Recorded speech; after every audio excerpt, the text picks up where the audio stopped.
How do you make money when there are no jobs? Can you plan for the future when you don't know what you earn? And if you're not properly employed, can you be fired? Welcome to the gig economy. Gig workers are independent contractors who perform on-demand services.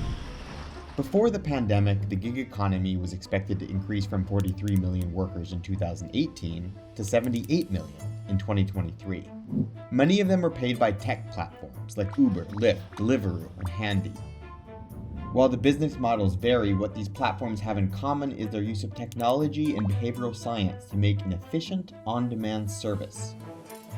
Gig platforms allow people to pick up work in a flexible manner on their own terms, a valuable source of income in a struggling economy. Growing numbers of gig workers, however, say their wages are too low and dictated by algorithms. So how do gig platforms really work? How is the new digital economy impacting its growing number of workers? And is the law keeping up to protect their rights?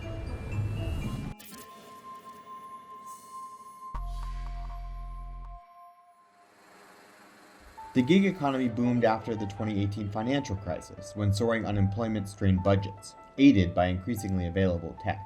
Since then, gig companies have played a key role in the global economy and our everyday lives, and millions of workers are now enthralled to their mobile phones for their next paycheck. But it's not just technology that's allowed these companies to grow so quickly, it's also the business model itself.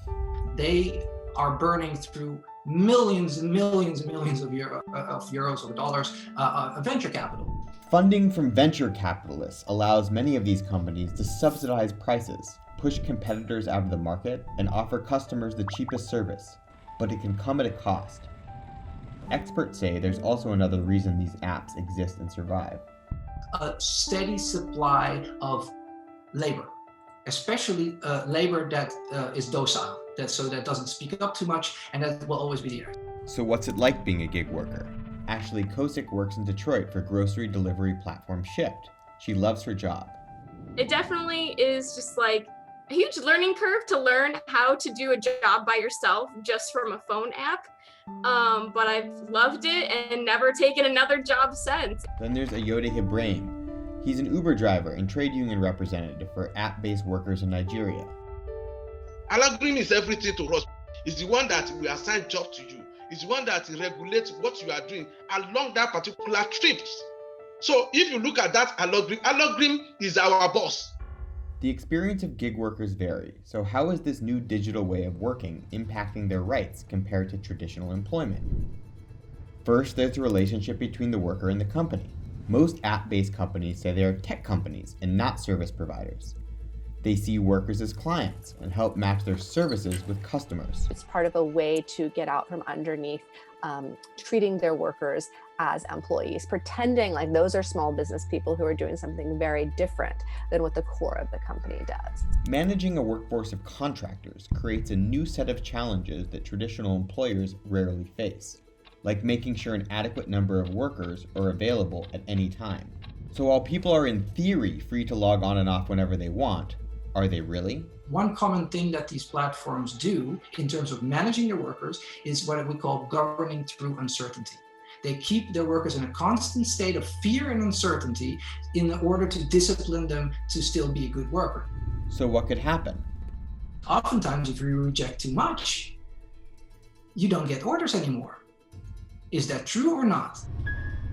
You get a fine when you leave a bit earlier, you get a fine when you are late. There's a variety of cases or situations in which you could actually get a fine. In the case of Handy, a house cleaning and handyman service, for example, I have talked to handy cleaners who are actually in debt to Handy. So they're working to pay off a debt to the platform.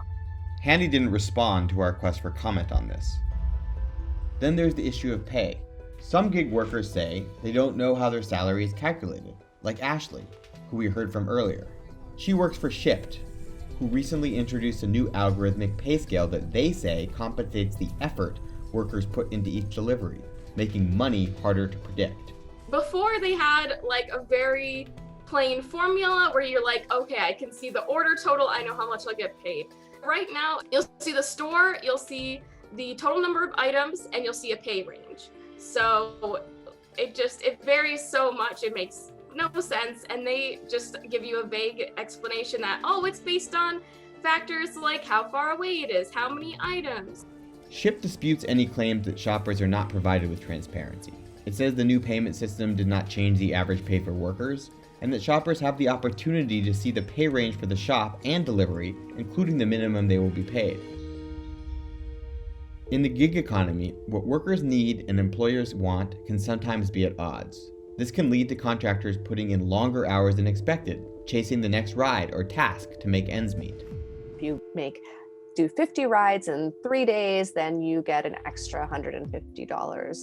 And those bonuses are deceiving because they are completely controlled by the company. So as you get closer and closer to the number 50, it gets harder and harder for you to actually get meet your bonus number. They gamify the whole experience. So you keep the eye on the prize with a Z. You don't keep the eye on the price. They pay the bonus that is supposed to be a bonus actually out of your own pocket. So it seems like a lot of money, but is it really?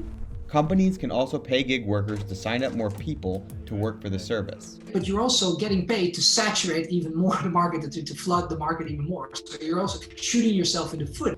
In the case of Uber, for example, once you're in, you get a lot of good fares. Algorithmically, the system is designed such that new drivers get hooked because they think that this is like a way to make money.